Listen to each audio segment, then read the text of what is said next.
So, Julia Robertson, founder of Galen Myotherapy. Mhm. Absolutely great to be able to have had this chat and just hear about a little bit about the history of Galen, but also to find out where we're going, any news that we've got about Galen as well. Exactly. So, Where are we going? yeah, but when was Galen founded? So Ghana was founded in 2002. So that, I mean, it's 26 years, 25 years next year.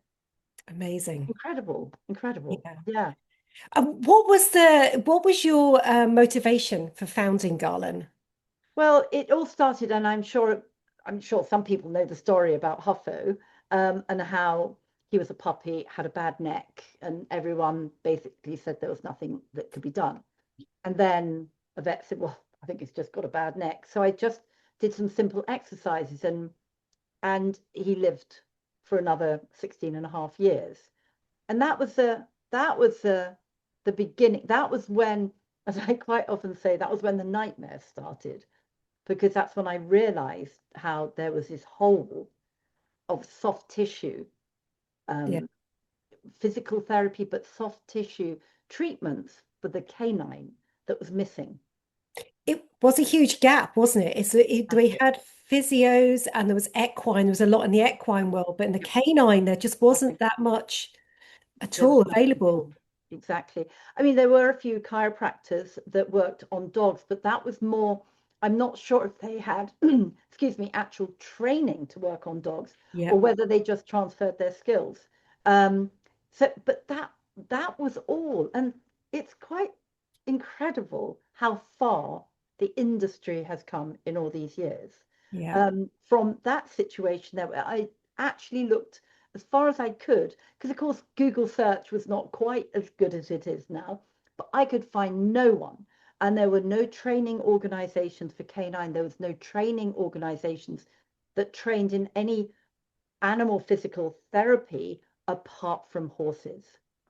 so you ended up actually going to America, didn't you, to train I did. initially? I did a fairly intense and quite involved human course in sports therapy, as well as an equine one too. That was quite an experience, which were fantastic for building a bit of an idea of what, I mean, obviously the anatomy and the anatomical side of things, but also what hands-on massage actually does to the body. So yeah, I went to America because that was the only place I could find that was doing a training course.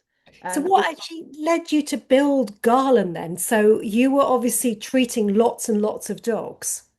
absolutely, well, when I came back from America, and it was one of the most incredible 2 weeks of my life over there. It was this 2 weeks of discovery and meeting amazing people, and coming back going, this is definitely what I want to do and where I want to go. So yes, when I came back, I started treating one dog. I think my parents knew someone whose dog was not doing well, and the vet said they couldn't do a lot more for this dog. I mean, it was on the anti-inflammatories and everything. But again, this is way back in 2002. To me, that doesn't seem like a long time ago, but it is a long time ago.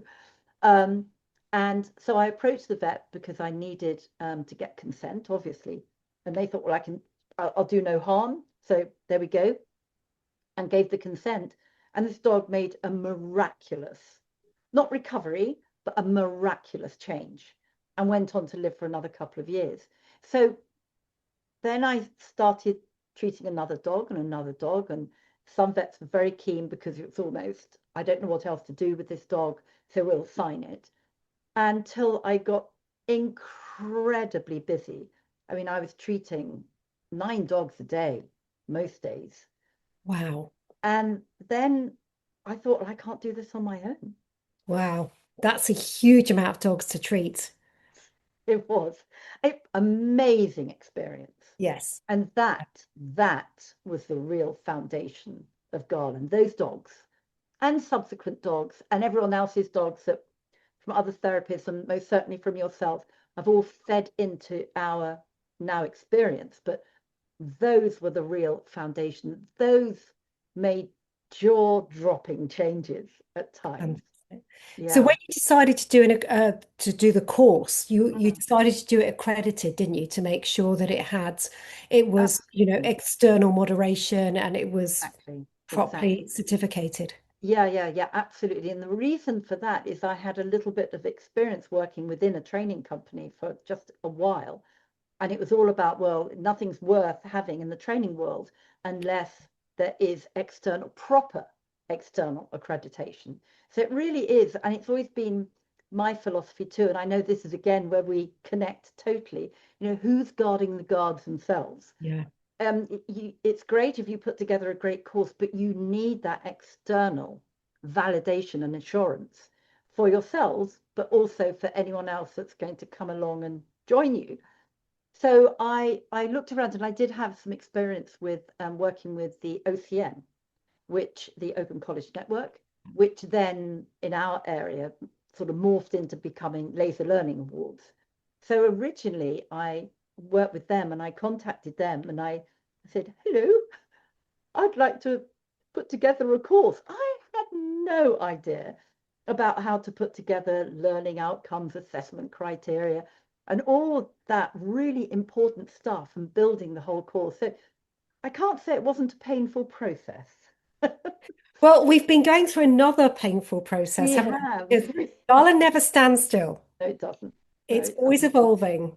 Always And always. that's something we've definitely, been working on recently, Yeah. which is, do you want to explain what it's led to? Well, yes, I mean, Laser, OCN and Laser have looked after us so well, and they helped us develop the level three. But things have moved on, Yeah, and that's great for us and for the industry.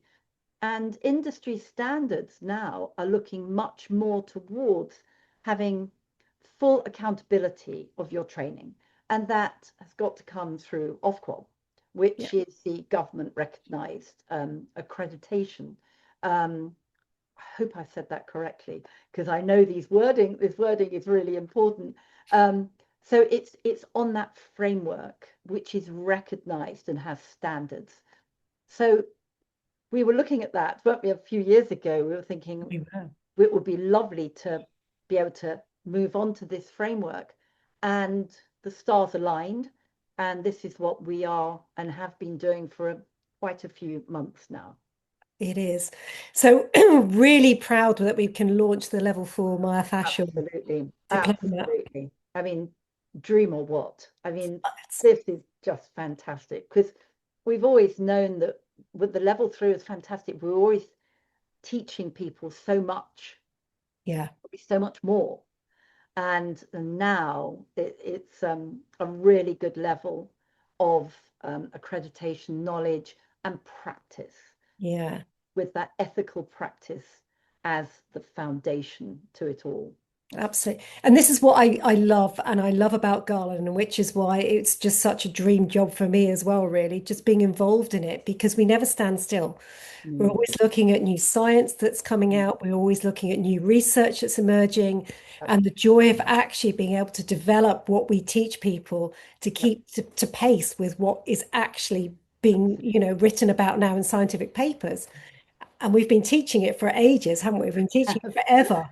Yeah, we rather sometimes, and it probably not the best way, we sometimes, no, we often say, this is what we do, we're waiting for science to catch up, which does make sense because we've got to be out there doing the work, seeing things. It's very much how our pain and behavior started, wasn't Yes. it? And I know that we were one of the first to be talking about that, and I know that. Um, but that developed through our observations and watching the changes in the dogs, and then comparing notes as a team, and then putting together, or part of it was putting together the comfort scale. Yeah. And the whole treatment protocol that we use as well. I mean, that's something that you developed when you were treating all of those hundreds of dogs before you founded Garland. But Yeah, then all of a sudden we could start to put together, the science behind it and actually exactly. launch it as Positive Pact. As positive pact, exactly. And for a while, you see, I think I've often thought, well, why can I see things that sometimes other people don't see? Um, and I think I can see patterns. I think that's what it is. So I can see a pattern of behavior and I can see patterns of behavior post-treatment. But these patterns of behavior within a treatment became to be sort of be, started to become so regular that they couldn't be ignored and they were so distinct. And yeah, this is exactly what we now know as positive pact, and it's been put together as a discussion paper, but also it's been substantiated by so many different types of journal and papers, hasn't it? Yeah, it has. And the same way you developed the Garland comfort scale. Yeah, and that was a real team effort too, though. I mean, a lot of it I'd seen, but then we had these discussions. Have you seen this? Yes, we've seen it. And again, it's patterns. It's looking for patterns and then putting them in something that is functional and benefits everyone so they can also look for that when they're helping dogs themselves. Yeah. So anybody that is considering training with us, we Mm, again, we never let the grass grow beneath our feet, I think the saying goes. And we've got lots of other exciting projects in the pipeline. we do.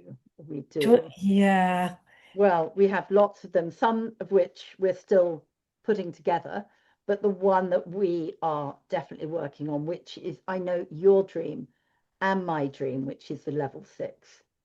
it is yeah, it is an absolute dream of both of ours. Yeah, And it's going to be so exciting. It is going to be launched in the near future. yeah, And that is going to be absolutely. something that, I think we can take people. So if you're just starting your level 4 journey with us, there's a lot more train journeys that you can come on with us. Yes, yeah. I mean, posture's one too, hasn't it? That's taken on a life of its own within the foundational postural analyst course, which is lovely. So now we're building like real sort of alliances with behaviorists and dog trainers that are using posture to help them. And this is something that we're looking at more and more. The posture side of it has really developed, hasn't it? It As really an has. authentic way of viewing dogs and looking at how they feel and how they perceive themselves and the world around them. Yeah. And it's just part of our guiding principles again, isn't it? Is imparting knowledge, sharing knowledge, Yeah.